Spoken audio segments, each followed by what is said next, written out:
നവാസിന് പറയാനുള്ള കാര്യം ആര്യടൻ ഷൗക്കത്ത്, ആര്യടൻ മുഹമ്മദ്, ഈ രണ്ട് നേതാക്കളും ഇവിടെ ജമാഅത്തെ ഇസ്ലാമിയുമായി ബന്ധപ്പെട്ട് നേരത്തെ നടത്തിയ പ്രതികരണങ്ങളും ഇവിടെ പിണറായി വിജയന്റെയും പാലോളിയുടെയും ശ്രീരാമകൃഷ്ണന്റെയും പ്രതികരണങ്ങൾ പോലെ തന്നെ ഇവിടെ കിടപ്പുണ്ട്. അപ്പോൾ ജമാഅത്തെ ഇസ്ലാമി എത്രത്തോളം അപകടകരമാണ് എന്ന രീതിയിൽ നേരത്തെ പറഞ്ഞവരാണ്. അപ്പോൾ അവരുടെ പിന്തുണ നിങ്ങൾക്ക് ഈ ഘട്ടത്തിൽ കിട്ടുമെന്ന് പറയുമ്പോൾ ആര്യടൻ ഷൗക്കത്തിന് എങ്ങനെ കിട്ടും? നിങ്ങൾ ഈ പിന്തുണ ഇപ്പോൾ വാങ്ങുന്നത് ഒരു വർഗീയ മുന്നണിയാകിക്കൊണ്ടാണ് എന്നാണ് എം വി ഗോവിന്ദൻ പറയുന്നത്. അതിനെന്താണ് മറുപടി?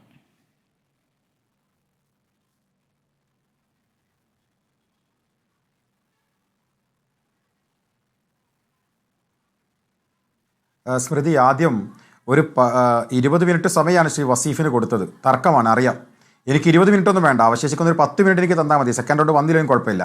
ഇനി ചർച്ചയിൽ പങ്കെടുക്കുമ്പോൾ തന്നെ ഞാൻ ശ്രീ വസീഫ് പറയുന്നത് ഞാൻ സംസാരിക്കുമ്പോൾ എന്നെ പ്രസംഗിക്കാൻ അനുവദിക്കുന്നതാണല്ലോ. ഞാൻ വസീഫിനൊരു ഒരു ഒരു അവസരം തരികയാണ്. ഞാൻ എപ്പോൾ സംസാരിക്കുമ്പോഴും താങ്കൾ ആവശ്യപ്പെട്ടാൽ ഇടപെടാനുള്ള അവസരം തന്നുകൊണ്ടാണ് ഞാൻ സംസാരിക്കാൻ ആഗ്രഹിക്കുന്നത്. ഒന്ന്, സ്മൃതിയുടെ ഫോണിലേക്ക് ഞാനൊരു ചിത്രം അയച്ചിട്ടുണ്ട്.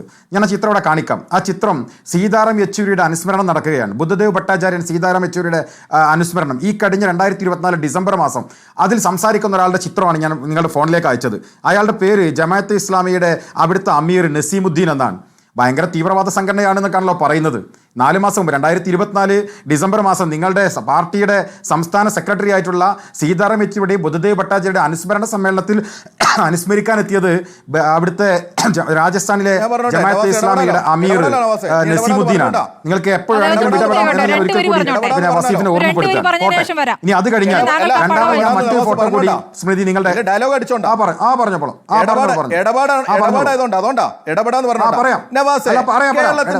കേരളത്തിന്റെ ഈ ജമാഅത്തെ ഇസ്ലാമി ആർക്കെങ്കിലും അറിയോ? ഇവരുടെ മതരാഷ്ട്രവാദത്തെ കുറിച്ച് എന്തെങ്കിലും ഒരു വയല് നടത്താറുണ്ടോ? എന്റെ മൈക്ക് ഓഫ് ആണോ? എന്തൊക്കെയാ പറയണേ? നവാസെ നീ പറ. കേരളത്തിന്റെ പുറത്ത്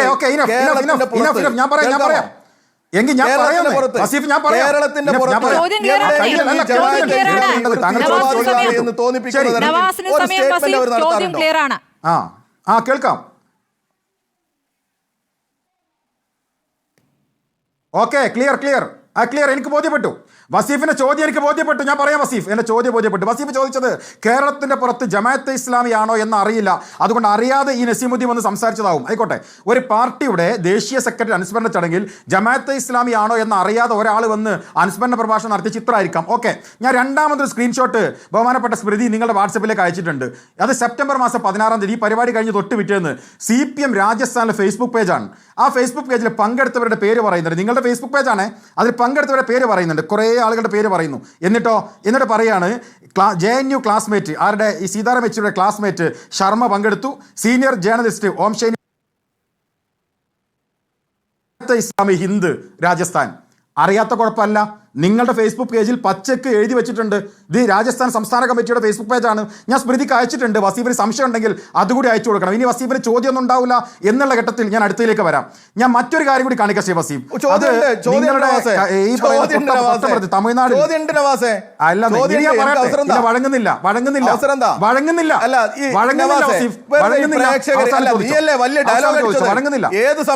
വഴങ്ങുന്നില്ലെന്നേ.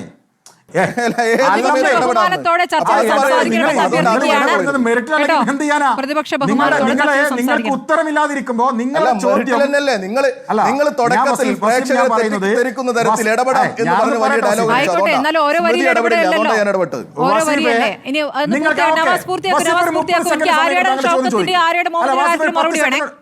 എന്റെ ചോദ്യത്തിന് മറുപടി വേണേ. ശരി, ഞാൻ വരാം. ഞാൻ അതിലേക്കൊക്കെ വരാം. എനിക്ക് വസീഫിനെ പോലെ അസ്വസ്ഥതയോ അല്ലെങ്കിൽ സ്മൃതിയെ തെറി വിളിക്കേണ്ട കാര്യമൊന്നും എനിക്കില്ല. ഞാൻ ഇവിടെ ഏത് ചോദ്യത്തിനും മറുപടി പറയും. ഇനി വസീഫിന് ഫേസ്ബുക്ക് പേജ് പറഞ്ഞു അത് ഫേക്ക് ആണോ അല്ലെന്ന് പറഞ്ഞാൽ ഇന്ന് ചെക്ക് ചെയ്തതാണ്, ഒന്ന് ചെക്ക് ചെയ്തു ഈ സമയത്തിനിടയ്ക്ക്. ഇനി ഞാൻ മറ്റൊരു കാര്യം പറയാം. സ്മൃതിയുടെ ഫോണിലേക്ക് ഞാൻ അയച്ചിട്ടുണ്ട്. ഇത് PR നടരാജൻ, രാജ്യത്തിന്റെ പാർലമെന്റ് മെമ്പർമാരുടെ ലിസ്റ്റ് എടുത്താൽ കോയമ്പത്തൂരിൽ നിന്ന് അരിവാൾ ചുറ്റിക നക്ഷത്രം ജയിച്ചിട്ടുള്ള CPMന്റെ പ്രതിനിധിയാണ് 2019. ഒന്ന് ലോകസഭാംഗങ്ങളുടെ ലിസ്റ്റ് എടുത്ത് പരിശോധിച്ചാൽ ഇദ്ദേഹത്തെ കാണാം. ഇത് ഇദ്ദേഹത്തിന്റെ ഫേസ്ബുക്ക് പേജാണ്. 21 മാർച്ച് 2019 സ്മൃതിക്ക് ഞാൻ അയച്ചിട്ടുണ്ട്. അദ്ദേഹം വെൽഫെയർ പാർട്ടിയുടെ ഓഫീസിൽ പോയിട്ട് പിന്തുണ പ്രഖ്യാപിച്ചതിന് നന്ദി പറഞ്ഞിട്ട് ഷോൾ അണിയിക്കുന്ന ചിത്രമാണ്. ഇതും ഫേക്ക് ആണ് എന്ന് നിങ്ങൾ പറഞ്ഞു. അദ്ദേഹത്തിന്റെ ഫേസ്ബുക്ക് പേജിൽ അത് ഇപ്പോഴും ഉണ്ട്, ഞാനത് കണ്ടതാണ്. ഞാൻ ഇനിയും കാണിക്കണോ? ഇനിയും എത്രയും ചിത്രങ്ങൾ കാണിക്കാൻ ഞങ്ങളുടെ കയ്യിലുണ്ട്. ഇത് നിങ്ങളുടെ രാജസ്ഥാനിലെ RRM എന്ന് പറയുന്ന നിങ്ങളുടെ പാർലമെന്റ് മെമ്പറാണ്. ആ പാർലമെന്റ് മെമ്പറുടെ വലതുഭാഗത്തിരിക്കുന്നത് ജമാഅത്തെ ഇസ്ലാമിയുടെ ഞാൻ നേരത്തെ പറഞ്ഞ നസീമുദ്ദീൻ എന്ന് പറയുന്ന അവിടുത്തെ ജമാഅത്തെ ഇസ്ലാമിയുടെ ചെയർമാൻ, അവിടുത്തെ അമീറാണ്. ഇനി അതൊക്കെ പോട്ടെ, എൻ്റെ പ്രിയപ്പെട്ട വസീഫ്, നിങ്ങൾ ഈ തിരുവമ്പാടിക്കാരനാണല്ലോ, വസീഫ് തിരുവമ്പാടി നിയോജക മണ്ഡലത്തിലാണല്ലോ. ഇവിടെ വന്നിരുന്ന് ജമാഅത്തെ ഇസ്ലാമി ഇങ്ങനെ വിമർശിക്കുമ്പോൾ തിരുവമ്പാടിയിലെ ജനങ്ങൾ നിങ്ങളെങ്ങനെ വിലയിരുത്തും? അത് വസീഫ് ആലോചിക്കണ്ടേ? നിങ്ങൾ ജീവിക്കുന്ന മണ്ണ് ഞാൻ മനസ്സിലാക്കുന്നത് കൊടിയത്തൂരാണ്. തൊട്ടടുത്ത് മുക്കമുണ്ട്, അത് ഉൾപ്പെടുന്നതാണ് ഈ പറയുന്ന തിരുവമ്പാടി. ചിത്രം ഞാൻ അയക്കാം. ഇത് തിരുവമ്പാടി മണ്ഡലത്തിലെ മുക്കം മുനിസിപ്പാലിറ്റി ആകുന്നതിൻ്റെ തൊട്ട് മുൻപ് മുക്കം പഞ്ചായത്തിലെ പഞ്ചായത്ത് പ്രസിഡന്റ് സ്വീകരണം കൊടുത്ത ചിത്രമാണ്. സ്മൃതി ഞാൻ നിങ്ങളുടെ വാട്സപ്പിലേക്ക് അയച്ചിട്ടുണ്ട്. വെൽഫെയർ പാർട്ടിയുടെ നേതാക്കന്മാർ ഇവർ ഒരുമിച്ച് കൊടി പിടിച്ച് നിൽക്കാൻ. ഇതിന് വീഡിയോ വേണോ? എൻ്റെ കയ്യിലുണ്ട്, ഞാൻ ശേഖരിച്ചിട്ടാണ് ഇവിടെ വന്നിരിക്കുന്നത്. പോട്ടെന്നേ, കൊടിയത്തൂർ പഞ്ചായത്ത്, താങ്കളുടെ പഞ്ചായത്തിൽ കൊടിയത്തൂർ പഞ്ചായത്തിൽ നിങ്ങൾ ഒരുമിച്ചല്ലേ മത്സരിച്ചത്? വല്ല സംശയമുണ്ടോ? തൊട്ടപ്പുറത്ത് താങ്കൾക്കൊന്ന് നോക്കിയാൽ കാണാവുന്ന തൊട്ടപ്പുറത്ത് ഓമശ്ശേരി പഞ്ചായത്തിൽ ഇത് LDFന്റെ പ്രചരണ പോസ്റ്ററാണ്. മുകളിൽ ഒരു വാചകമുണ്ട്. എന്താ വാചകം? വെൽഫെയർ പാർട്ടിയുടെ പിന്തുണയോടുകൂടി മത്സരിക്കുന്ന, ഞാനൊന്ന് പറഞ്ഞു തീർക്കട്ടെ, പിന്തുണയോട് മത്സരിക്കുന്ന LDFന്റെ സ്വന്തം സ്ഥാനത്ത് ഭാസ്കരൻ മാസ്റ്റർ എന്ന് വെച്ചാൽ ഇടപെടാൻ സമ്മതിക്കുന്നില്ല എന്ന് വെച്ചാൽ താങ്കൾ നിൽക്കുന്ന താങ്കളുടെ മണ്ണ് കൊടിയത്തൂർ പഞ്ചായത്ത്, താങ്കളുടെ മണ്ഡലത്തിലെ കൊട്ടപ്പുറത്ത് മുക്കം മുനിസിപ്പാലിറ്റി, അവിടെ ചെയർപേഴ്സൺ ആയതിന്റെ വീഡിയോ നിങ്ങൾ ഒരുമിച്ച് കൊടി പിടിച്ച് വെൽഫെയർ പാർട്ടിയുടെയും CPMന്റെയും കൊടി പിടിച്ച് നിങ്ങൾ പ്രകടനം നടത്തുന്ന വീഡിയോ ഞാൻ കാണിച്ചത്. ഇനി ഇതൊക്കെ പോരെ, നിങ്ങളുടെ പാർലമെന്റ് മെമ്പർ, അദ്ദേഹത്തിന്റെ ഫേസ്ബുക്ക് പേജ്, ആ പാർലമെന്റ് മെമ്പർ എനിക്ക് വോട്ട് ചെയ്തതിന് നന്ദി പറഞ്ഞ് ഷോൾ അണിയിക്കുന്ന കാര്യം, പാർലമെന്റ് മെമ്പറുടെ ഫേസ്ബുക്ക് പേജ്, എന്റെ ഫേസ്ബുക്ക് പേജ് അല്ല കേട്ടോ, നിങ്ങളുടെ പാർലമെന്റ് മെമ്പറുടെ ഫേസ്ബുക്ക് പേജ്. ഇനി പോട്ടെ, രാജസ്ഥാനിലെ CPMന്റെ പാർട്ടി നിങ്ങൾ സീതാറാം യെച്ചൂരിയുടെയും ബുദ്ധദേവ് ഭട്ടാചാര്യയുടെയും അനുസ്മരണം നടത്തുമ്പോൾ അവിടുത്തെ ജമാഅത്തെ ഇസ്ലാമിയുടെ ചെയർമാൻ, അവിടുത്തെ ജമാഅത്തെ ഇസ്ലാമിയുടെ അമീർ നസീമുദ്ദീൻ വന്ന് നിൽക്കുമ്പോൾ ഏതെങ്കിലും പത്രമല്ല കേട്ടോ, റിപ്പോർട്ടർ ചാനലിന്റെ വാർത്തയല്ല, ഏതെങ്കിലും ഞങ്ങളുടെ ചന്ദ്രിക പത്രത്തിന്റെ വാർത്തയല്ല, പിന്നെയോ നിങ്ങൾ രാജസ്ഥാനിലെ ഫേസ്ബുക്ക് പേജ്, ആ പേജിൽ എഴുതി വെക്കാൻ നസീമുദ്ദീൻ അമീർ ജമാഅത്തെ ഇസ്ലാമി ഓഫ് ഹിന്ദ്. അപ്പോൾ ശ്രീ ബഹുമാനപ്പെട്ട വസീഫെ, പ്രതികരണങ്ങളാണ് ഇപ്പോൾ PK ഫിറോസ് നടത്തിയ പ്രതികരണമുണ്ട്. ഈ പറയുന്ന സ്ഥാനാർത്ഥി ആര്യടൻ ഷൗക്കത്ത് നേരത്തെ നടത്തിയ പ്രതികരണമുണ്ട്. ആര്യടൻ മുഹമ്മദ് എടുത്ത നിലപാടുണ്ട്. അപ്പോൾ അതൊക്കെ തന്നെയും ചോദ്യം ചെയ്യപ്പെടും. ഇപ്പോൾ നേരത്തെ പിണറായി വിജയൻ നടത്തിയ പ്രതികരണങ്ങൾ പോലെ തന്നെ നേരത്തെ നിങ്ങളുടെ നേതാക്കൾ നടത്തിയ പ്രതികരണങ്ങളുമുണ്ട്. ഓക്കെ, ഇനി അതിനെനിക്ക് 2 മിനിറ്റ് സമയം താ, ഞാൻ പറയാം. ഒന്ന്, ജമാഅത്തെ ഇസ്ലാമി 1941 അബുൽ അല മൗലൂദി, ഞാൻ പറയട്ടെ, എനിക്ക് 27 ആയുള്ളൊരു 3 മിനിറ്റ് സമയമുണ്ടല്ലോ. 1941 അബുൽ അല മൗലൂദി നേതൃത്വത്തിലാണല്ലോ ജമാഅത്തെ ഇസ്ലാമി ഉണ്ടാകുന്നത്. 1941 48 ആദ്യമായി മൗലാന അബുലൈസിന്റെ നേതൃത്വത്തിൽ അവർ സംഘടനയെ ജമാഅത്തെ ഇസ്ലാമി ഓഫ് ഇന്ത്യൻ ജമാഅത്തെ ഇസ്ലാമി എന്ന പേരിൽ അവർ അറിയപ്പെട്ടു. അന്ന് അവർ തീരുമാനിച്ചെന്താ, ഞങ്ങൾ ഇലക്ഷനിൽ ഇടപെടില്ല, ഞങ്ങൾ ഗവൺമെന്റ് ജോലി വേണ്ട, ഞങ്ങൾക്കൊരു മതരാഷ്ട്രം ഉണ്ടാക്കണം, ഉത്തുമത്തെ ഹിലാഹിയാണ് ഞങ്ങളുടെ ആശയം. അന്ന് ഇവർ രാഷ്ട്രീയത്തിൽ വന്നില്ല. നേരത്തെ ശ്രദ്ധിക്കണേ, നേരത്തെ വസീഫ് സംസാരിക്കുമ്പോൾ പറഞ്ഞു ഇവർ രാഷ്ട്രീയ പാർട്ടി ആയത് മുതൽ ഞങ്ങൾ അവരുമായി ഫൈറ്റിലാണ്. ഞങ്ങൾ മുസ്ലിം ലീഗിന്റെ പ്രതിനിധിയാണ്. അവർ രാഷ്ട്രീയത്തിൽ വരാത്ത കാലത്ത് മുസ്ലിം സമുദായത്തിന്റെ അംഗങ്ങളെ തെറ്റായി ധരിപ്പിക്കുന്നു. ഞങ്ങൾ അവരോട് ഏറ്റുമുട്ടി. മൗദൂദിയൻ ആശയമല്ല മുസ്ലിം ലീഗിന്റെ ആശയം. ഞങ്ങൾ തമ്മിൽ ഏറ്റുമുട്ടി. അന്ന് അവർ വോട്ട് ചെയ്യാൻ വന്നിട്ടില്ല, അവർ തിരഞ്ഞെടുപ്പിൽ മത്സരിക്കാൻ വന്നിട്ടില്ല. എന്തിനാ തിരഞ്ഞെടുപ്പിൽ മത്സരിക്കാത്തവരോട് ഞങ്ങൾ ഏറ്റുമുട്ടേണ്ടി വന്നത്? ആശയപരമായ പോരാട്ടമായിരുന്നു. അന്ന് മുതൽ 1975, 76, 77 കാലഘട്ടങ്ങളിൽ അടിയന്തരാവസ്ഥയ്ക്ക് ശേഷം ആദ്യമായി ഇന്ത്യൻ ജമാഅത്തെ ഇസ്ലാമി തിരഞ്ഞെടുപ്പിൽ വോട്ട് ചെയ്യാൻ വേണ്ടി തീരുമാനിച്ചു. 1948 മുതൽ 1978 വരെ 30 വർഷം തിരഞ്ഞെടുപ്പിൽ മത്സരിക്കാത്ത ജമാഅത്തെ ഇസ്ലാമി, വോട്ട് ചെയ്യാത്ത ജമാഅത്തെ ഇസ്ലാമി, ഞങ്ങൾ അവരുമായി നിരന്തരം ഏറ്റുമുട്ടി. ആശയപരമായ പോരാട്ടമാണ്. എന്താ കാരണം? മതരാഷ്ട്രം എന്ന ആശയത്തെ അവർ ഉയർത്തിപ്പിടിച്ചു വന്നതാണ്. അതിനുശേഷം 1978 ആദ്യമായി അവർ പിന്തുണ പ്രഖ്യാപിച്ചു. കേരളത്തിൽ CPMനാണ് അവർ പിന്തുണ പ്രഖ്യാപിച്ചത്. ആ 1978 മുതൽ 2007 വരെ, കൃത്യമായി പറഞ്ഞാൽ 31 വർഷം CPMന് അവർ പിന്തുണ പ്രഖ്യാപിച്ചു. ആ കാലത്തും അവർ ആശയത്തിൽ മാറ്റം വരുത്തിയെന്ന് അവരാരും പറഞ്ഞതായി നമ്മൾ കണ്ടിട്ടില്ല. എന്നാൽ 2007 വെച്ച് ഞാൻ പറയാം സ്മൃതി, ഞാൻ അതിലേക്കൊക്കെ വരാം, എനിക്ക് ഉത്തരവുണ്ട്, ഞാൻ പറയട്ടെ.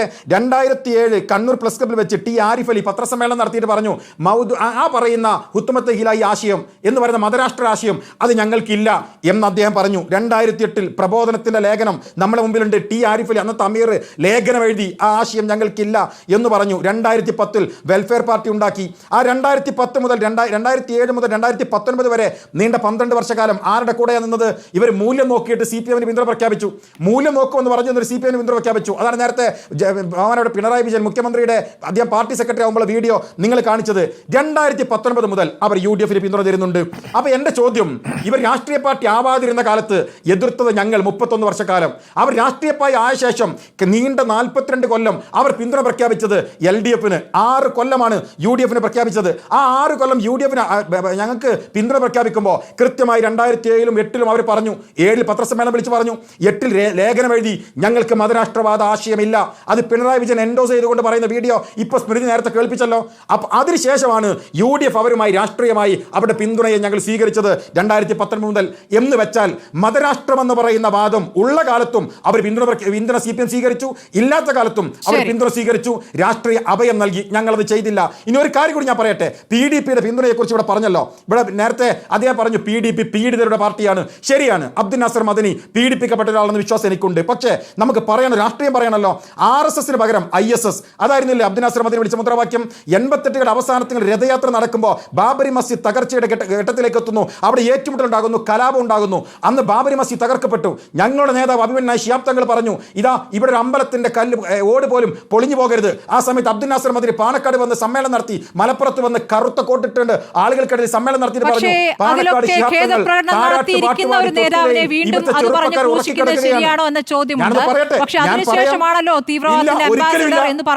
എന്റെ അപൂർണത വന്നാൽ എന്റെ സംസാരം തെറ്റിദ്ധരിക്കപ്പെടും. സ്മൃതി, എന്റെ ചർച്ച എന്റെ വാക്ക് അപൂർണത വന്നാൽ തെറ്റിദ്ധരിക്കപ്പെടും.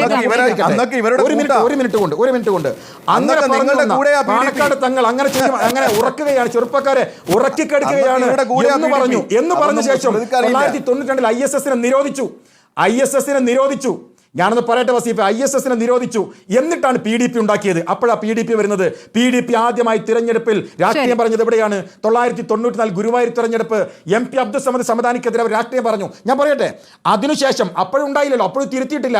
അതിനുശേഷം ഈ പറയുന്ന നായനാർ സർക്കാർ അദ്ദേഹത്തെ പിടിച്ച് തമിഴ്നാട് സർക്കാരിന് കൊടുത്തു. 9 കൊല്ലം ജയിൽവാസം അനുഭവിച്ചു. PRD നായനാർ സർക്കാർ ഭരണ നേട്ടമുണ്ടെന്ന് പറഞ്ഞു. PRDയുടെ റിപ്പോർട്ട് പുറത്തിറങ്ങില്ലേ, അവിടെ ഭരണത്തിന്റെ നേട്ടമായി ചിത്രീകരിച്ചു. അതിനുശേഷം പുറത്ത് വന്നിട്ട് തിരുവനന്തപുരത്തെ സെൻട്രൽ സ്റ്റേഡിയത്തിൽ അദ്ദേഹം പറഞ്ഞു, എനിക്ക് തെറ്റുപറ്റി, എന്റെ വികാരം വിവേകത്തെ കീഴ്പ്പെടുത്തി എന്ന് പറഞ്ഞു. അന്ന് മുതൽ ഞങ്ങൾ അബ്ദുൽ നാസർ മദനിയോടൊപ്പമാണ്. ആ പാക്ക് പറഞ്ഞത് മുതൽ ഞങ്ങൾ അബ്ദുൽ നാസർ മദനിയോടൊപ്പമാണ്. മതരാഷ്ട്രമില്ല എന്ന് വെൽഫെയർ പാർട്ടി പറയുമ്പോൾ ഞങ്ങൾ അവർ എൻഡോസ് ചെയ്യാണ്. പക്ഷേ ഇത് രണ്ടും പറയുന്നതിന് മുൻപ് CPM അവരെ സ്വീകരിച്ചല്ലോ, അവർക്ക് അഭയം കൊടുത്തല്ലോ. PDPയുടെ ചെയർമാൻ അബ്ദുൽ നാസർ മദനി എന്റെ വികാരം വിവേകത്തെ കീഴ്പ്പെടുത്തിയെന്ന് സെൻട്രൽ സ്റ്റേഡിയത്തിൽ പ്രസംഗിക്കുന്നത് വരെ അദ്ദേഹത്തിന് ഞങ്ങൾ വിയോജിപ്പുണ്ട്. അന്ന് മുതൽ ഞങ്ങൾ അദ്ദേഹത്തോടൊപ്പമാണ്. തെറ്റു തിരുത്താൻ ആർക്കും അവകാശമുണ്ട്. പക്ഷേ വസീഫിന്റെ പാർട്ടി അതിന് മുമ്പും ശേഷവും ആ വോട്ട് യഥേഷ്ടം വാങ്ങി.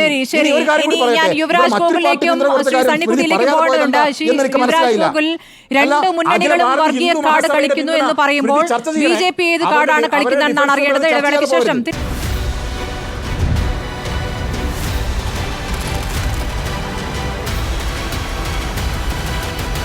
ഡിബേറ്റ് വിത്ത് സ്മൃതി പരുത്തിക്കാട്.